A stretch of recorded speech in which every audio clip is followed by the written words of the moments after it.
Olá! Hoje a gente vai mergulhar num dilema que acontece todo santo dia no consultório odontológico e que envolve dentistas e, claro, pacientes com problemas de coração.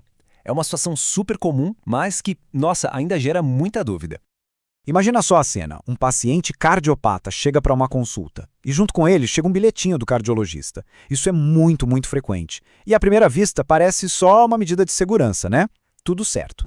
Só que aí, o que está escrito no bilhete? Quase sempre, essa recomendação aqui bem direta. E essa simples frase, gente, cria um impasse na hora. Porque o dentista precisa fazer um procedimento sem dor, mas a principal ferramenta para isso acaba de ser restringida. E aqui começa a nossa investigação. Esse conselho, que parece tão cuidadoso, está realmente protegendo o paciente? Ou será que, sem querer, ele pode estar criando um risco ainda maior? É exatamente isso que a gente vai descobrir. Para a gente ter uma ideia do tamanho do problema, vamos olhar os números. As doenças do coração são a maior causa de morte no Brasil. Pensa só, 1/3 de todas as mortes. Isso quer dizer que uma parte gigantesca da nossa população tem alguma condição cardíaca.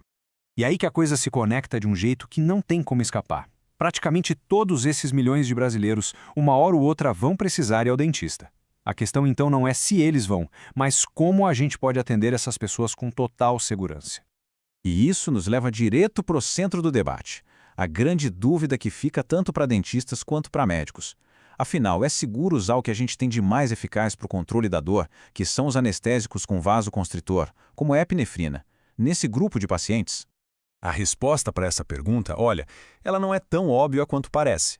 Para desvendar esse mistério, a gente precisa olhar para o lugar certo, para onde o perigo real se esconde. E se preparem, porque a lógica aqui é um pouco contraintuitiva. Agora, olha só que interessante essa comparação. Em uma situação de estresse ou de dor, o corpo do paciente chega a liberar 280 microgramas de epinefrina por minuto. Isso é 40 vezes mais do que em repouso. E a quantidade que tem em um tubete de anestésico? É mínima, quase nada em comparação. Ou seja, o verdadeiro pico de adrenalina vem da reação do próprio corpo e não da anestesia. E essa citação do C.R. Bennett, mesmo sendo antiga, resume isso de forma brilhante. O que ela quer dizer? Que para aquele paciente de maior risco, controlar a ansiedade e principalmente a dor não é só uma questão de conforto. É uma necessidade vital para evitar que o próprio corpo produza um pico perigoso de adrenalina. Então, o ponto-chave é este. O medo não deveria ser do anestésico em si. O medo tem que ser da dor que um procedimento sem anestesia adequada pode causar. É a dor que dispara toda a reação de estresse que pode sobrecarregar o coração. O vilão é a dor.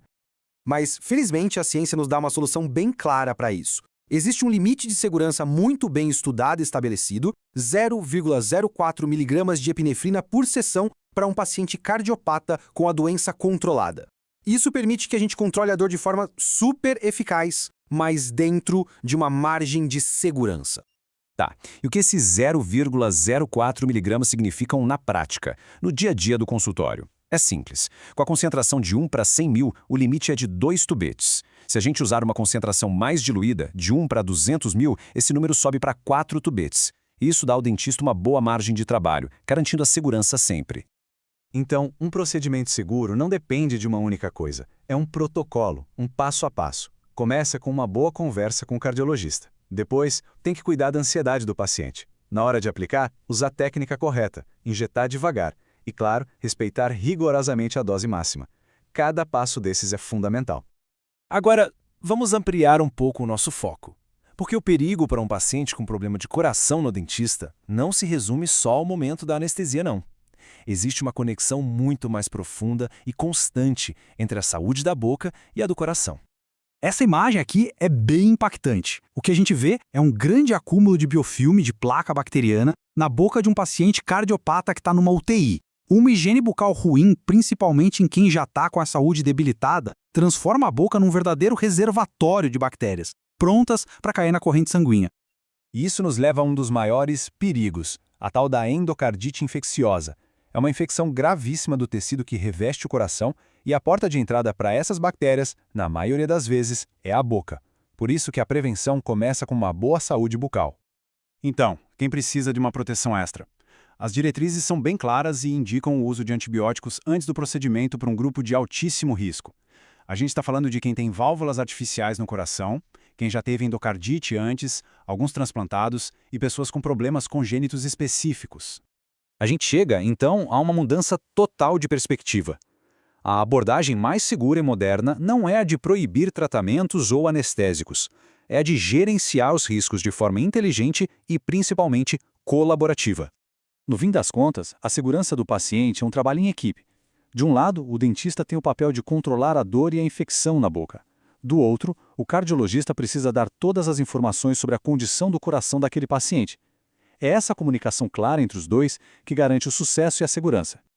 E para fechar, fica aqui uma reflexão. Se a gente entende que a boca é uma porta de entrada direta para todo o nosso corpo, cuidar bem dela deixa de ser uma questão isolada, né? A saúde bucal se transforma numa parte essencial da saúde do coração, talvez a primeira e mais importante linha de defesa que a gente tem.